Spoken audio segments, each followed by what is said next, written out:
Le rêve de ceux qui rêvent concerne ceux qui ne rêvent pas.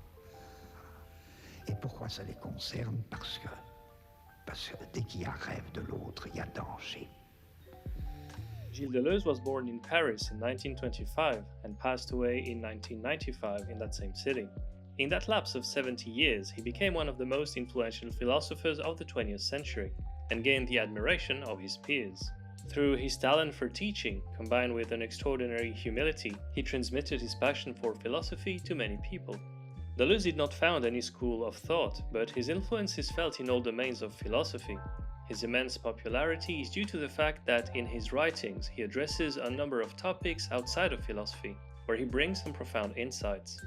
His thought is complex, but in the most general sense, we can say that it is an answer to the challenges of modernity, against the metaphysical dead ends of materialism and idealism, against reductive thinking, but also against relativism, nihilism, and tyranny. Deleuze, often with Guattari, open up new ways of thinking and perceiving. So in this video we're going to examine one particular thread in the giant rhizome of his thought, which I think can bring some clarity regarding his project as a philosopher and as a man.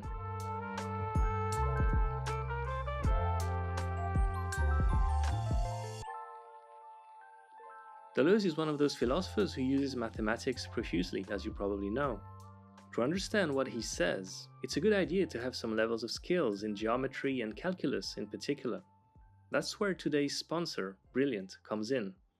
With Brilliant, you don't just learn, you actively engage. Their visual method is quite impressive. From math and programming to data analysis and AI, there are thousands of interactive lessons help you tackle new topics or sharpen existing skills in a fun and effective way. Brilliant's visual and interactive approach helps you grasp concepts from the ground up, making learning feel intuitive and immersive. Instead of passively watching videos, you'll actively solve problems through hands-on lessons, proven to be 6 times more effective than traditional methods. And with quick, bite-sized sessions, Brilliant fits seamlessly into even the busiest schedules, keeping your mind sharp and engaged without wasting time on mindless scrolling. For math lovers, Brilliant covers everything from algebra to geometry and advanced topics like vectors and calculus. Those are quite important for understanding Deleuze, so it's one more reason to visit Brilliant today.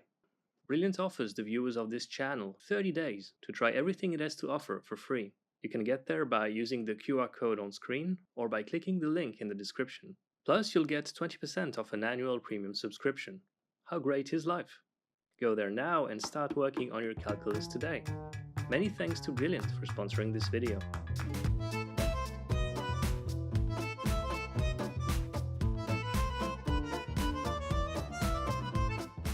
Like many thinkers of the 20th century, Deleuze felt very strongly that there is a problem with modernity. In the preface to Difference and Repetition, he says, "Modern thought is born of the failure of representation, of the loss of identities, and of the discovery of all the forces that act under the representation of the identical." Representation refers to the framework established by Plato as a method to find the truth. It is defined by a relation between a subject and an object, and it concerns what we think. But why does representation fail? Well, if we examine the history of philosophy, we can see, very roughly put, a movement by which the conditions of real experience are internalized. So for the pre-Socratics, the independence of the cosmos, that is, the objective and material world, was almost absolute.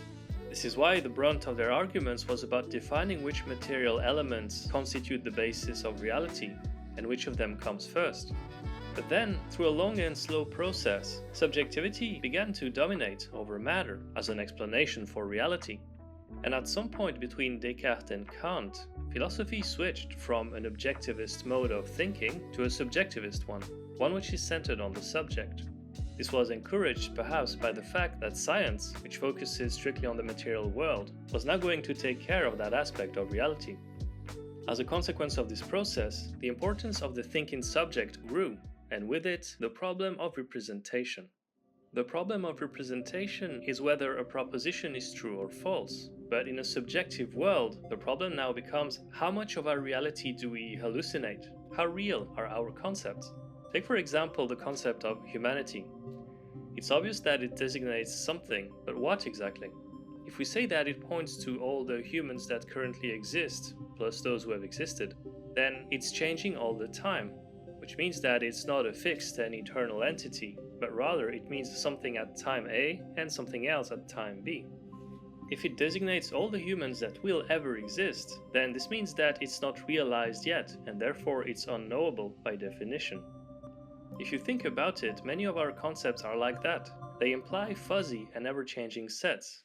But Deleuze does not believe that the dissolution of identity is due to the fact that we, moderns, are particularly bad or stupid, but rather it's a natural consequence of the representational framework itself, which, due to its being first formulated in ancient Greece, he calls Platonism.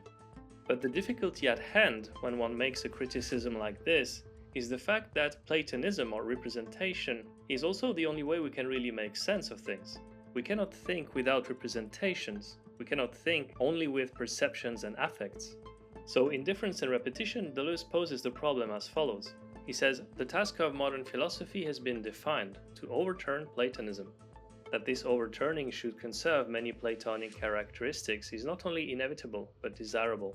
So in other words, the solution to modernity is not to give up on rationality, but rather it means to rethink the way we think. What does this mean, and how can we do it concretely? One way to answer these questions is to look at the presentation that Deleuze gave to the French Philosophical Society in 1967, 1 year before the publication of Difference and Repetition. There he made an exposé of his work to an audience composed of the most famous philosophers in France at the time. Deleuze says this: Platonism has determined the ideas form of question as what is X. This noble question is supposed to concern the essence and is opposed to vulgar questions which point merely to the example or the accident. He means to say that, following Plato, if we ask what beauty is, for example, we will not point to particular examples of beauty, but rather we will ask what is beauty in itself. But the problem, Deleuze goes on to show, is that this question is limited to Plato's so-called aporetic texts. That is, the early dialogues that often end up in aporia, in an impasse or a paradox where the interlocutors found out that there is no real answer to their question. When they ask what beauty is, they conclude that only beauty is beautiful. This does not tell us much about the concept of beauty. But the problem is that we have generalized this mode of thinking, this mode of inquiry, the question what is X, to all of our concepts. So in the same way that Socrates asks what beauty is, we ask what humanity, society, individuality, etc. are, and we end up very often in an aporetic quagmire. But then Deleuze observes that there is a second aspect to Plato. In the later dialogues, Plato begins to ask different questions. Not so much what is X, but rather who, how much, where and when, in which case. This set of questions defines another approach to philosophy, and therefore to reality. And it took about 25 centuries for this set of questions to become mainstream, because according to Deleuze, it is Nietzsche who first came up with a fully mature method grounded in these questions, a method he called dramatization. This method completely changes how we think on a metaphysical level, because instead of trying to discover essences hidden behind appearances, we will now try to uncover the real processes by which a particular thing comes to be. Instead of defining ideas like mind or matter or humanity or society, we will try to explain how these ideas become possible in the first place. Who came up with it, and for what reason? What problem do they solve, etc. This is exactly what Deleuze means when he says in some places that the abstract does not explain but must itself be explained. It's important to understand that this process is not something that Nietzsche or Deleuze want, but rather it's a solution to a problem that they discern. As Deleuze often says, it's due to the revenge of time over the serene surface of being, Heraclitus against Parmenides. In technical terms, the consequence of this revenge of time or difference over representation is the reversal of Plato's classical order between essences and appearances. The mistake at this point would be to think that this new philosophy denies objective reality, or the truth, or individuality, or any of our usual concepts, or indeed that it advocates for some sort of relativism, because the truth is the exact opposite. Now that change and difference come first in comparison to identity or essences, this means that a much wider world opens up. In this world, true propositions and syllogistic reasonings are still valid, but they are the exception rather than the rule. They work very well in mathematics, for instance, or in some practical applications like engineering, but not so much for concepts like society or individuality. In a sense, you could say that very little is lost from classical thought, but modern thinkers realize that the universe is in fact much vaster than they thought.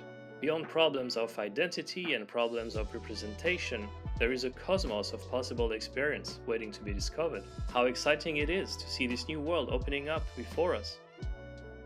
Of course, this doesn't go without difficulties, because now the question is, how do we know that we haven't become crazy? What guarantees do we have that our ideas, our creations, our concepts are not taking the best of us and leading us into one form of insanity or another? Here again, there are many possible answers, but I think that the most direct and convincing one is found in the logic that is proper to this new world, and that Deleuze, following Nietzsche, calls the logic of relations.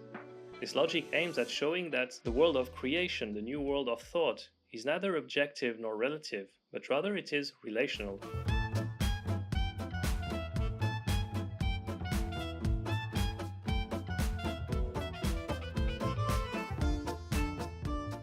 The logic of relations is fundamental for a philosophy in which essences are replaced by forces. Deleuze says as much in the preface to the English translation of Nietzschean philosophy. In order to understand it, we can examine how Deleuze describes its history in two domains, philosophy and mathematics. The classical theory of relations in philosophy is the theory of true statements. If I say the dog is an animal that barks, my proposition is true because the attribute barking belongs to the substance dog. This means that a relation of attribution such as this leads to a true or false verdict by means of a certain mode of judgment. However, it appears that there are certain statements that have the same form, but which do not work in this way. So for example, if I say John is taller than Jack, it appears that being taller than Jack cannot belong to John's essence, because Jack could suddenly grow up, or maybe it simply wasn't always the case. So in other words, the relation could change.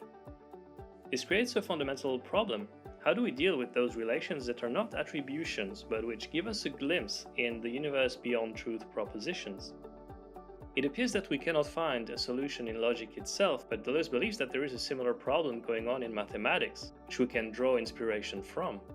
Ancient mathematicians obviously knew very well that counting is the basis of mathematics, and it is done by simply adding a unit to a given number.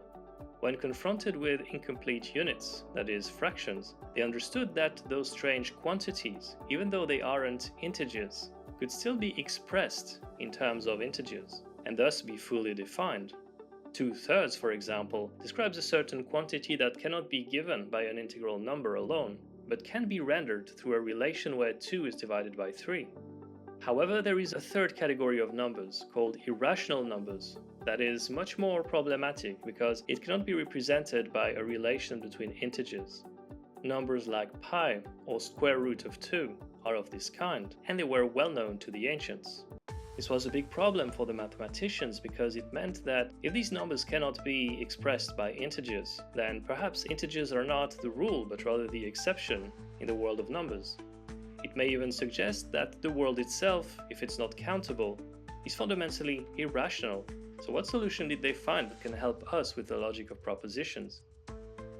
The solutions that mathematicians found is the one which Deleuze adopts for philosophy, and it is found in calculus, which, as you may know, was invented or co-invented by a philosopher, Leibniz. Calculus is remarkable in that it proposes a new type of relation, one that is not between integers, as is the case for fractions, but rather between differences, called deltas. The magic of calculus is that in themselves, delta x and delta y amount to nothing. They are infinitesimal differences. However, when they are put in relation, they produce a third term which is specifiable. In a similar way, Deleuze proposes to define identity in philosophy as the product of a relation between differences rather than eternal essences. This means that truth, as an object of creation, depends not so much on categories like true and false, but rather on what is interesting and worth creating and what isn't. How does this logic of relation impact the rest of philosophy? Here's what we can say.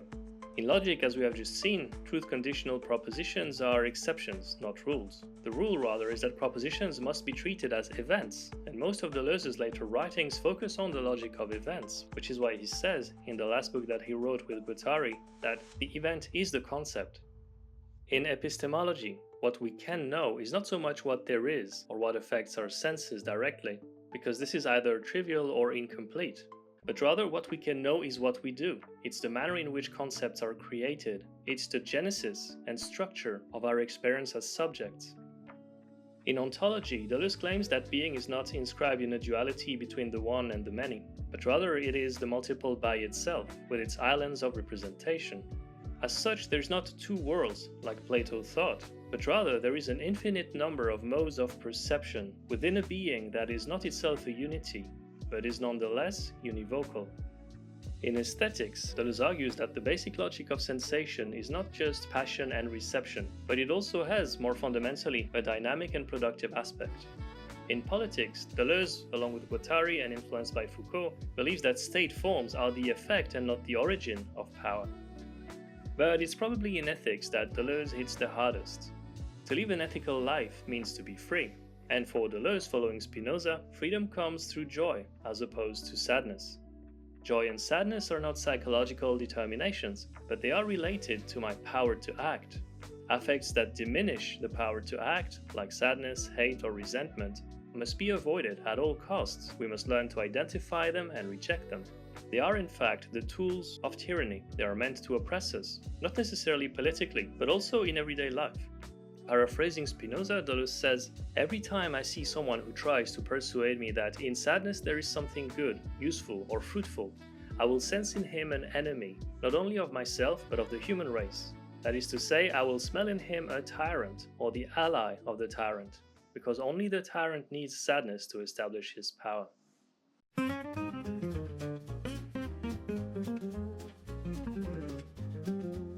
Well, I hope this video was useful to you and that it helped you get a bit of a sense of what Deleuze is doing. If this is the case, please like and subscribe. That would be greatly appreciated.